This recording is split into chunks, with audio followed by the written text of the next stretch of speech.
Hello friends, myself Kanchan Vishramji Kumbhalkar, Assistant Professor, Shri Shivaji College of Arts, Commerce and Science, Akola. We are here to discuss two thermoanalytical methods. So first of all, welcome you all. Hope so you all are safe with your families. Let's start with that of the syllabus. It is unit first, analytical chemistry, thermal method of analysis. It includes TG, DTG, DTA and DSC and its remaining part. So let's start with that of the thermogravimetry. Thermogravimetry contains two words. First one is the thermo and second one is the gravimetry. Thermo means it is related with the temperature and gravimetry means it is related with that of the weight. Means it is a simple comparison between the temperature and with respect to temperature change in weight. Means the compound which is under observation has been heated or cooled, means there is a change in temperature, and what is the effect of temperature on the weight of that substance has been governed, has been observed in a thermogravimetry. So next point, that is differential thermal analysis, which is in short called as a DTA. Differential thermal analysis means what? It is indicate that there is a differential, means there is a different two elements has been observed. So these two different elements are, first one is the temperature of a sample and second one is the temperature of reference compound. So DTA, it is nothing but a method for recording the difference in a temperature between a substance and an inert reference material as a function of temperature. Means there are three words. Differential means the two different things has been observed. Second, thermal on the basis of temperature aspect, and its analysis, it is nothing but known as the differential thermal analysis, that is DTA. So in short, thermogravimetry means what? Thermogravimetry means in a thermogravimetric analysis, the weight of sample is continuously recorded as a function of temperature.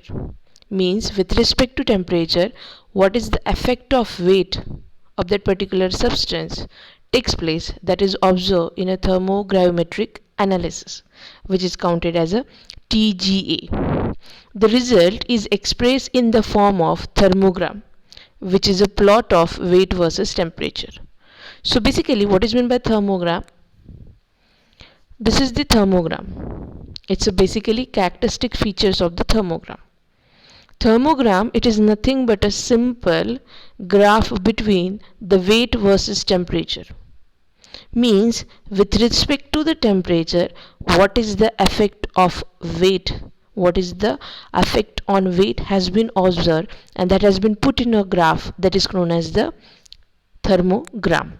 For example, on screen we view a typical thermogram of that of the AgNO3. So in this case there are 4 points has been observed. First one is the A, second one is the B, third one is the C, and fourth one is the D.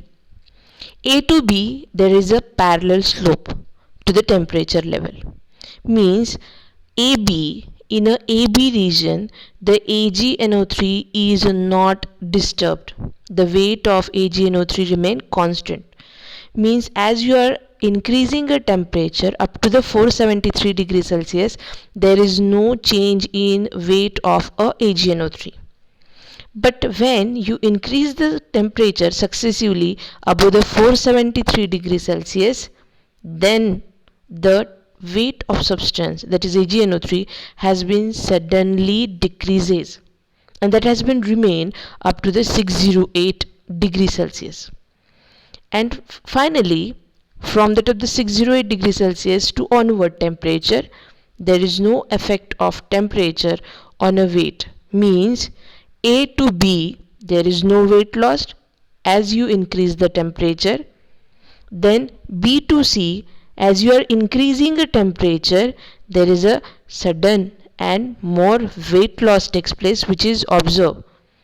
But above 608 degrees Celsius, there is again a simple line which indicate that there is no effect of temperature on a weight, means the compound is stable there. The compound does not show a loss in weight. So how it is possible, or what happened to show such type of graph? This is the reaction. When you heat up to the 473 degrees Celsius, the AgNO3, which is in a solid phase, is a stable one. But when you heat above the 473 degrees Celsius, the AgNO3, which is in a solid phase, get converted into a silver solid and with a loss of NO2 gas plus half oxygen gas. So the NO2 and oxygen, which is gas, has been get evolved, and due to the weight of NO2 and O2 has been get rejected from 473 degrees Celsius to 608 degrees Celsius. Means from 473 degrees Celsius to the 608 degrees Celsius, the above reaction has been observed. So in a AgNO3, when there is a stability up to the 473 degrees Celsius, there is no change in weight. AgNO3 is stable up to the 473 degrees Celsius. But above the 473 degrees Celsius, the reaction has been started and some amount of mass, some amount of weight has been lost in the form of NO2 and oxygen gas. And that has been continue up to the 608 degrees Celsius. But above the 608 degrees Celsius, the NO2 and O2 are completely rejected, completely ejected from that of the reaction.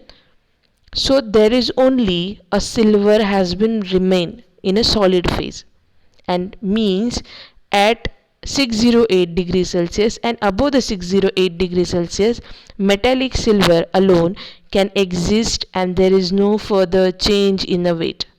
So from thermogram, we infer that AgNO3 is stable up to the 470 degrees Celsius. Similarly, there is one another graph of that of the cupric nitrate hemipentahydrate. There is more than one step, and which is possible. So in this case, there are AB, which is there is no change in weight with respect to temperature. Next slope is from 100 to 150 degrees Celsius, that is BC. It indicates that there is some reaction has been occurred and there is a weight loss takes place. Next point, from C to D, there is no effect of temperature, and from D to E, there is again weight loss takes place up to the 280 degrees Celsius, and above 280 degrees Celsius, E to F, no change with respect to temperature, weight has been observed. So what is the reason behind that? So let us take. In this case, there are two phases has been given: 100 to 150 degrees Celsius where the weight loss takes place, and 200 to 280 degrees Celsius the another weight loss takes place. Why it has happened? When you heat the cupric nitrate hemipentahydrate, then that up to the 100 degrees Celsius it is in a solid phase and it maintain it's stable. But above that, the 2.5 H2O in a gaseous phase has been ejected up to the 150 degrees Celsius. So due to that 2.5 H2O gaseous phase, the weight loss takes place. So in between 150 to 200, the chemical remain CuNO3 by 2 in a solid phase. Now when this CuNO3 by 2 solid phase again further heated, means from 200 to 280 degrees Celsius, the conversion of copper oxide with a liberation of NO2 and oxygen takes place. So 200 to 280, because of the loss of NO2 and oxygen, the weight loss identified. Now above 950, above 280 up to the 950 degrees Celsius, the copper oxide is constant, so there is no loss of weight, so there is a constant. Okay, so this is all about. In the next lecture we will start with instrumentation for thermogravimetry and factor affecting the TGA. So till now, stay safe with the family and take care. Thank you.